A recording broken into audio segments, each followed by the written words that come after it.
we are immersed in scarcity. That's what consumerism relies on, is a feeling of scarcity.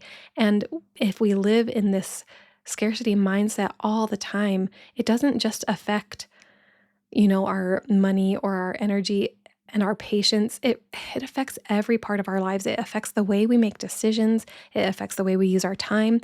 It really affects the way we even view or think about what is possible for our future and our family. Are you craving more peace and presence at home, but feel constantly overwhelmed by your to-do list? Welcome to Intentional Motherhood. I'm Kelsey Red, a mental health counselor turned stay-at-home mom, teaching busy Christian moms to make mindset shifts so they can actually enjoy motherhood. Did you know that I send out newsletters so that you never have to miss anything going on with Intentional Motherhood? Head over to the show notes or the website creatingintentionalmothers.com to get signed up today. Hey friends, welcome to Intentional Motherhood. I am so happy to be with you, and I have had this conversation come up now in like several conversations with friends that I just felt like it was a sign that I needed to address it here on the podcast. And that is this idea of there's just not enough, right? Whatever the next word in that sentence is, it's always I just don't have enough, fill in the blank, time, energy, money, space, whatever the thing is, it just keeps coming up. And I'll, be talking to moms, and it's just like, I'm just trying to do all these things. And at the end of the day, I still haven't gotten everything done that I needed to do today. Or I just want to be able to do all this, but I just don't have enough energy to do it. Or I'm trying to provide this amazing opportunity for my kids, but there's just not enough of me to go around. And it really has, because it's come up so frequently lately, it's got me thinking, we get into this mindset of you wake up and you're already behind in something, right? Before your feet even hit the floor, you're already thinking about all the things you don't have enough of, whether it's time, energy, patience, all the things. And this is the problem. When we are in a constant state of I don't have enough, that's what we call a scarcity mindset. And the reason this is such an issue is because whatever the thing is not the actual, that doesn't even matter. It's not about how much energy you have. It's not about how much time you have. We all have, people hate it when you say this, and so I'm going to be really careful in the way I say it, but we all have the same 24 hours. You've seen those Instagram memes where it's like, no, my 24 hours is not the same as yours. But when it comes down to it, we all have to make decisions and choices about priorities and about how we use our resources. But the internal belief that there is not enough, that's the issue. That's the thing I'm trying to talk about right now, not about our circumstances, because the truth is that our circumstances actually change.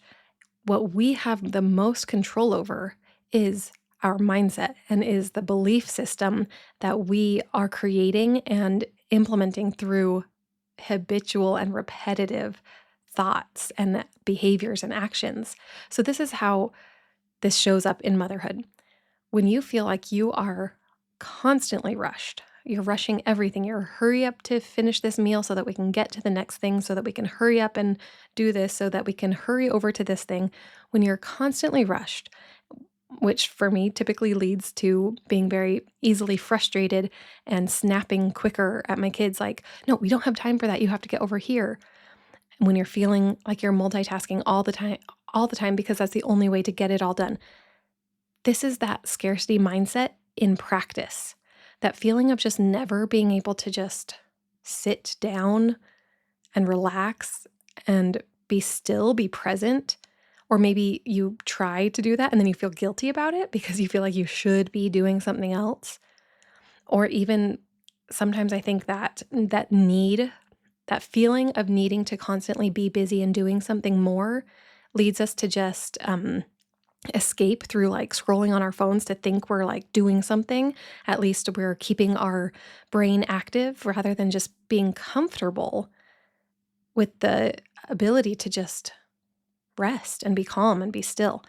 So here's the issue. When When your body believes that there's never enough, there isn't enough, it goes into that urgency state. And when we're in this constant pressure and stress and urgency state, we leave no room for peace and calmness. And again, our body believes what we continually repeat and allow it to believe and act on. We've talked about this in past episodes where our thoughts create actual chemical changes, which create emotions, which trigger physiological reactions. And so what we think turns into an actual physical and physiological reaction. And that's what I mean when I say when your body believes there isn't enough, when your body is constantly in a chemical and physiological state of stress because of the thoughts you've been thinking. But what if we could change our mindset? What if we could change our thought patterns and shift from this scarcity mindset of not enough, but actually start making an intentional choice in the way we direct our thoughts and our energy into a more abundant mindset?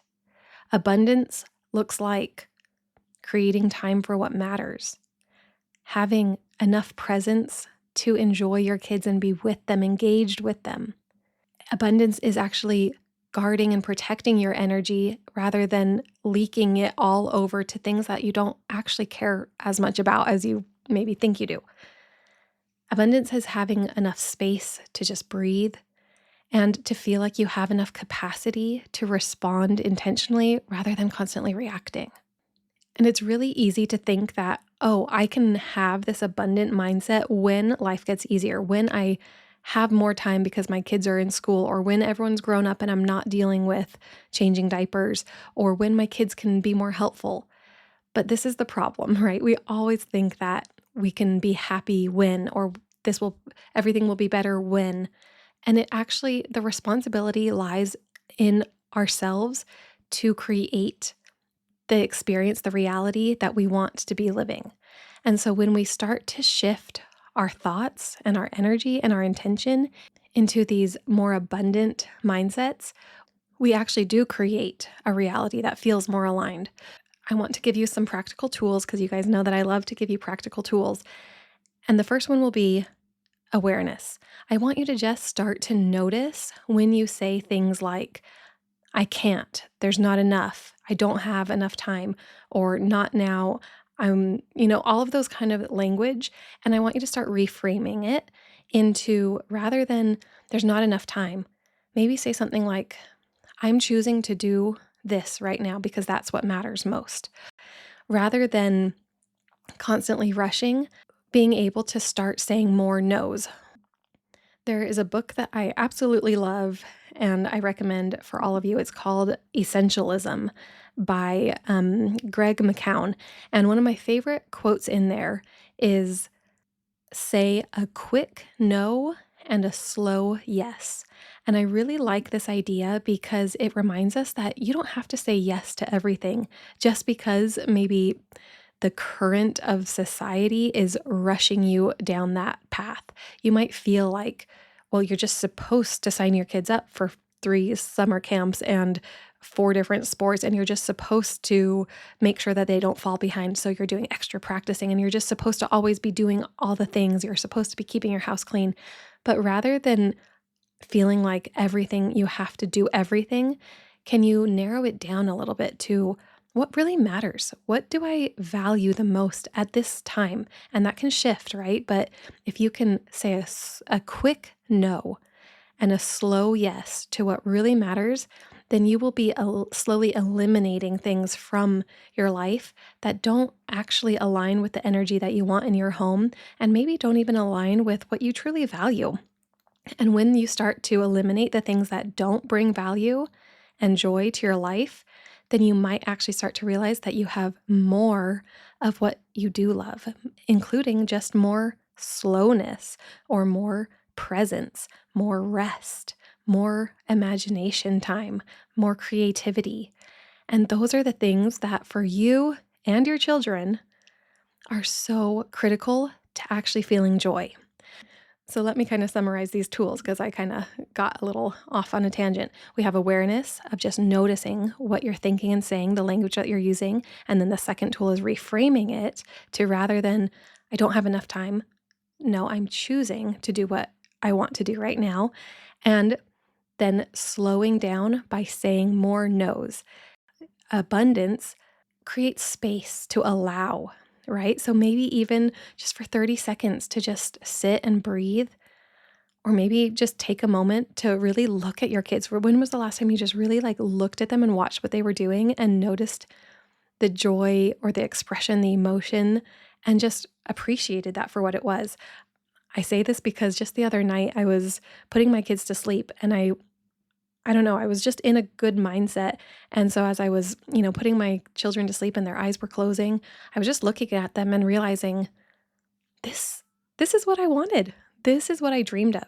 This is what I've waited so many years for, and this was what I knew would be the best thing in my life. This right here, this moment, this little child, this interaction.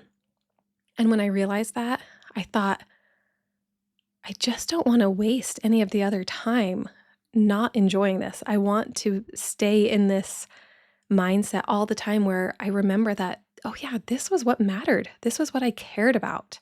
So just looking at your kids and maybe even resetting your body, with those deep breaths, that going outside barefoot on the grass and just grounding yourself for a moment. And we really do have to put in the work and the effort to make these changes because in the society that we live in, we are immersed in scarcity. That's what consumerism relies on, is a feeling of scarcity. And if we live in this scarcity mindset all the time, it doesn't just affect, our money or our energy and our patience. It affects every part of our lives. It affects the way we make decisions. It affects the way we use our time. It really affects the way we even view or think about what is possible for our future and our family. This pattern shows up not only in motherhood, but it shows up in the way we think about money, in, like I said, the opportunities for our future and the kind of life that we believe we can create. And I want you guys know that this podcast is all about creating the life you want. And I don't want you to be held back by limitations of a scarcity mindset of feeling like, well, I can't do that because there's not enough time, or that'll never happen because there's not enough money, or I just can't be that kind of mom because I just don't have enough energy. That is not aligned with the life you want to create and the mother you want to be. So I want you guys to start practicing putting in the work, putting in the effort to intentionally change the way you think and you talk, to shift into a more abundant mindset that allows, right? Abundance allows. It is open to receiving and it is spacious.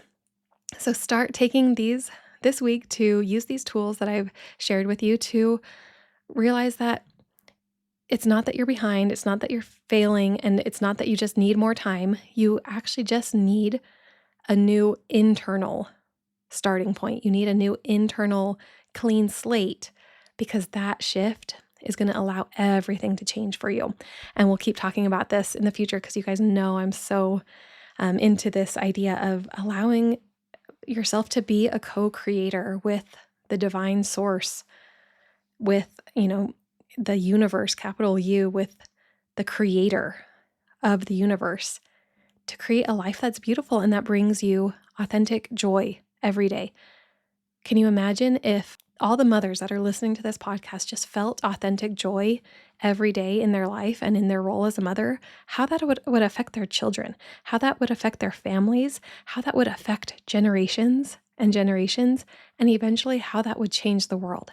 That's what we're doing here on Intentional Motherhood, and I appreciate you being here with me, and I will see you next time on Intentional Motherhood. Thanks for joining me today on Intentional Motherhood. If you enjoyed this episode, would you take 30 seconds to rate and review it so more and more moms can find this podcast? I'll see you next time, and until then, remember, you're doing an amazing job.